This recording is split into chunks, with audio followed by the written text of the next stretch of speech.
Assalamualaikum warahmatullahi wabarakatuh. Hai semuanya, kali ini kita akan membahas unsur yang terdapat dalam sebuah puisi.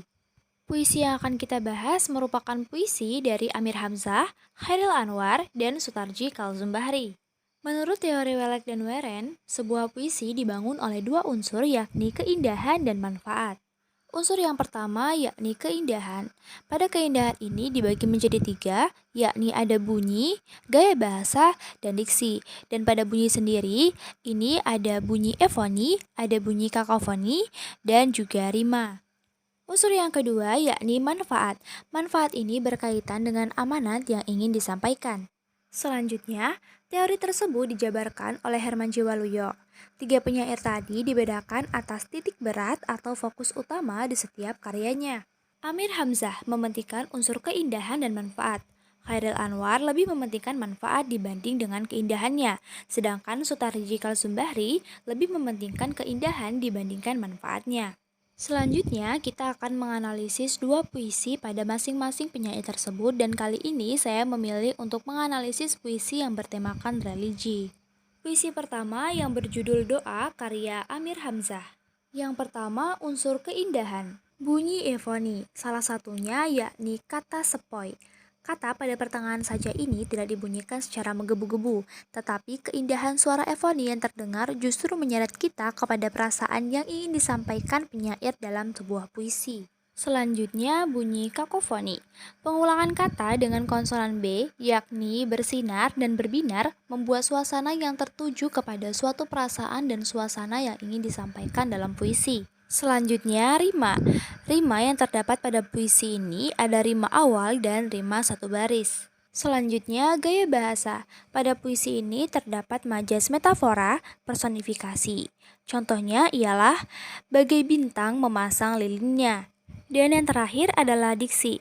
Pada puisi ini terdapat 17 diksi. Selanjutnya, unsur manfaat. Unsur manfaat merupakan amanat yang ada pada puisi. Amanatnya ialah indahnya jiwa yang telah menemui kedekatan dan kasih sayang kepada pencipta. Puisi selanjutnya berjudul Padamu Jua karya Amir Hamzah. Yang pertama, unsur keindahan. Bunyi.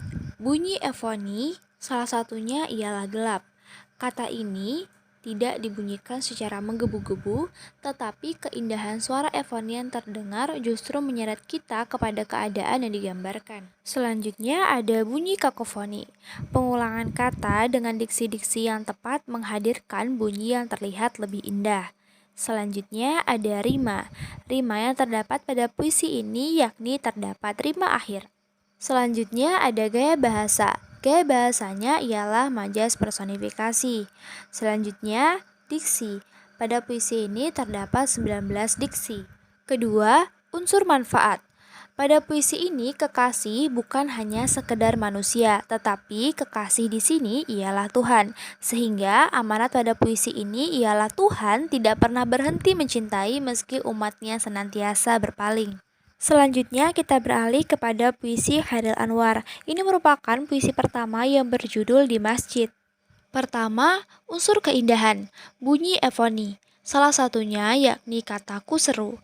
Pada kata ini dibunyikan secara agak tegas. Keindahan suara efoni yang terdengar justru seolah memberitahu kita terhadap apa yang ingin disampaikan penyair dalam sebuah puisi. Selanjutnya, bunyi kakofoni.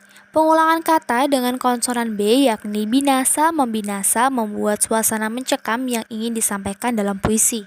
Selanjutnya ada rima. Rima yang terdapat pada puisi ini yakni rima akhir serangkai. Selanjutnya ada gaya bahasa. Gaya bahasa pada puisi ini terdapat majas hiperbola yakni ia bernyala-nyala. Yang terakhir ialah diksi. Pada puisi ini terdapat 4 diksi. Unsur kedua yakni manfaat. Amanat yang terdapat pada puisi ini ialah segala hal yang dihadapi oleh manusia, satu-satunya tempat bergantung hanyalah kepada Tuhan saja. Puisi kedua yang berjudul Doa karya Khairil Anwar. Pertama, unsur keindahan. Bunyi efoni, salah satu contohnya ialah kata sunyi. Kata terakhir pada sajak ini tidak dibunyikan secara menggebu-gebu, tetapi keindahan suara efoni yang terdengar justru menyeret kita kepada perasaan kesunyian. Selanjutnya ada bunyi kakofoni, salah satunya ialah pengulangan kata dengan konsonan S yakni susah sungguh. Selanjutnya ada rima. Rima pada puisi ini yakni terdapat rima serangkai dan rima awal. Selanjutnya ada gaya bahasa. Pada puisi ini saya tidak menemukan gaya bahasa. Selanjutnya ada diksi. Pada puisi ini terdapat 9 diksi. Kedua, unsur manfaat. Amanat pada puisi ini ialah sesulit apapun seseorang tetaplah harus mengingat Tuhan. Selanjutnya kita beralih kepada puisi Sutarji Kalzumbari yang berjudul Walau. Unsur keindahan. Bunyi evoni, salah satunya ialah pada kata membumbung. Kata ini tidak dibunyikan secara menggebu-gebu, tetapi keindahan suara evoni yang terdengar justru menyeret kita kepada perasaan yang ingin disampaikan penyair dalam sebuah puisi. Bunyi kakofoni, salah satunya ialah pada pengulangan kata membilang-bilang, mengucap-ucap, membuat suatu penegasan yang tertuju kepada suatu perasaan dan suasana yang ingin disampaikan dalam puisi. Rima, pada puisi ini tidak terdapat rima. Selanjutnya ada gaya bahasa. Gaya bahasa pada puisi ini salah satunya ada pada majas metafora. Dan yang terakhir adalah diksi. Terdapat 10 diksi pada puisi ini. Unsur kedua yakni manfaat. Amanat yang terdapat pada puisi ini ialah seorang manusia hanyalah makhluk biasa yang memiliki kemampuan yang terbatas sehingga kita harus menyadari hal tersebut. Selanjutnya puisi berjudul Tapi karya Sutarji Kalzumbari. Pertama, unsur keindahan. Bunyi evoni salah satunya ada pada kata resahku. Pada kata ini tidak dibunyikan secara menggebu-gebu, tetapi keindahan suara evoni yang terdengar justru menyeret kita kepada perasaan resah yang ingin disampaikan. Bunyi kakofoni, yakni terdapat pada pengulangan kata dengan konsonan B dan P, yakni bawakan dan padamu. Rima. Rima yang terdapat pada puisi ini yakni rima sejajar dan tak sempurna. Selanjutnya ada gaya bahasa. Gaya bahasa pada puisi ini salah satunya ada pada majas hiperbola. Dan yang terakhir adalah diksi. Diksi yang terdapat pada puisi ini ada beberapa diksi yang menggambarkan tentang manusia, kesakitan, dan usaha.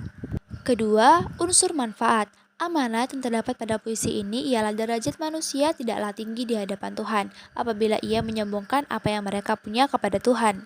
Sehingga pada pembahasan tadi dapat kita simpulkan bahwa saya tidak setuju terhadap apa yang dijabarkan oleh Herman J. Waluyo mengenai 3 penyair tadi yang dibedakan atas titik berat atau fokus utama di setiap karyanya. Ia mengatakan Amir Hamzah mementingkan unsur keindahan dan manfaat, Chairil Anwar mementingkan manfaat, dan Sutarji Kalzumbari mementingkan keindahan. Karena di sini saya menemukan bahwa Chairil Anwar tidak hanya mementingkan manfaatnya saja, tetapi tetap memperhatikan dan terdapat unsur keindahan pada karyanya. Sama halnya terhadap Sutarji Kalzumbari, tidak hanya mementingkan keindahannya saja, tetapi tetap memperhatikan dan terdapat unsur manfaat pada karyanya. Demikian pembahasan kita kali ini, semoga bermanfaat. Wassalamualaikum warahmatullahi wabarakatuh.